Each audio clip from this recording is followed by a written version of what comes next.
लग्नानंतर होईलच प्रेम या मालिकेच्या येणाऱ्या आठवड्यामध्ये आपल्याला पाहायला मिळणार आहे. नंदिनी आणि जीवाला झोपायला बेड हवा असतो आणि आता ते झोपण्यासाठी बाहेरही जाऊ शकत नसतात. त्यांच्याकडे एकच बेड असल्यामुळे त्यांच्यापुढे आता प्रश्न पडलेला असतो. आता आपण काय करायचे? इकडे पार्थ आणि काव्याही एकाने बेडवर आणि एकाने खाली का झोपायचे?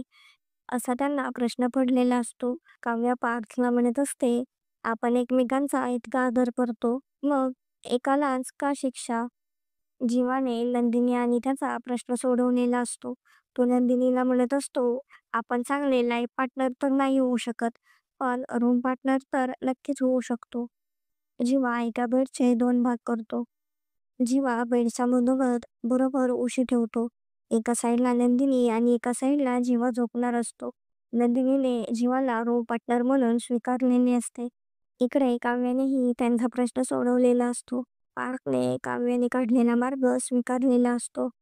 काव्यानेही बेडचे 2 भाग केलेले असतात. एका साईडला पार्थ आणि एका साईडला ती झोपणार असते. असा मिळून ह्या सगळ्यांनी मार्ग काढलेला असतो. जीवानंदिनी आणि काव्या पार्थचे नाते हळूहळू पुढे जाणार आहे असं आपल्याला पाहायला मिळणार आहे. तर आता येणाऱ्या 6 महिन्यामध्ये ह्यांचे नाते कोणते वळण घेईल हे पाहणे खूपच इंटरेस्टिंग होणार आहे. असेच नवनवीन अपडेट जाणून घेण्यासाठी आपल्या चॅनलला नक्की सबस्क्राईब करा.